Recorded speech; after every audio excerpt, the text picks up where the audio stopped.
5'5", 5'6", skinny, not as small as his older brother, but he was still pretty small. And everybody told him that, you know, it was going to take somebody taller to play the quarterback, and he was always used to kind of sharing that position with the other kids at that time because, you know, in middle school, 8th and 9th grade, kids grow at such different rates, and I remember there was this one much taller kid that got a lot more playing time because of that. But Baker never got discouraged. He just took that and used that to work harder and do what he loved, and that was playing football.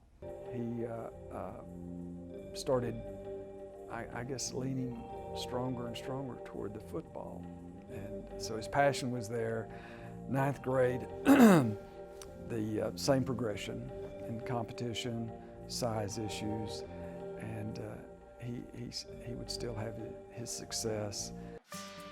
Mayfield hails from Lake Travis High School in Austin, Texas, where he led the Cavaliers to a state title his junior year. Baker was a freshman my second year here, and I was a defensive coordinator then, and Baker was part of the freshman team. He actually, Coach Morris was the head coach at the time, and he coached the quarterbacks, and so Baker and another quarterback kind of shared time as freshmen here.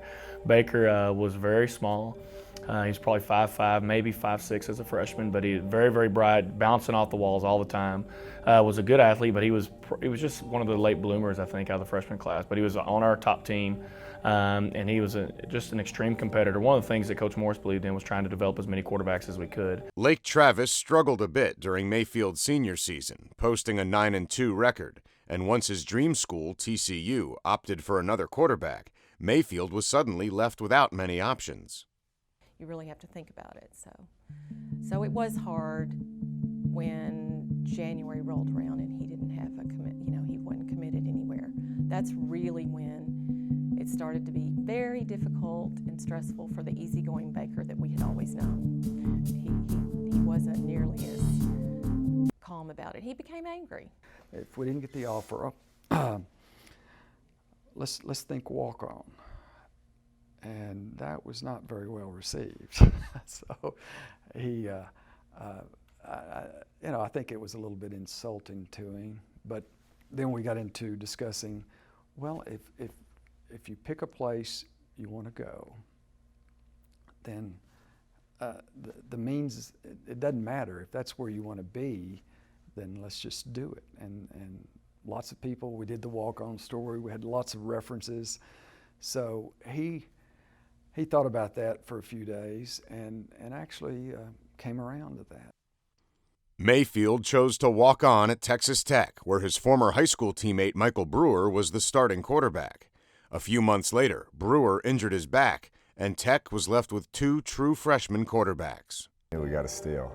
We had recruited him at other schools, a couple of the coaches here, and were shocked, really, that he didn't have a scholarship. And so we talked to him, told him our situation and our vision for him, and luckily, he showed up and fell into our lap. They were both ready to go, both mentally and physically prepared for whoever's going to be the name starting quarterback. But kind of going in through the week, we kind of had an idea, but not really. We were all just kind of looking around, saying, who's going to be the quarterback. But yeah, I mean, he's a great kid. He did a great job, and I'm real impressed. Real pleased with his decision, Coach Cliff's decision on putting him back there. I think he's doing a hell of a job. Some of the stuff that he did as a true freshman, you just shake your head at it because he's at a place right now that some juniors and seniors don't get to from the terms of development and managing a team and running an offense. So just impressed all the way around. And the thing that he brings to the table is that he makes plays outside the pocket, and you can't prepare for that, you can't defend it, and that's something that Coach King's had great success with, obviously, and the places he's been, and hopefully we can continue it here.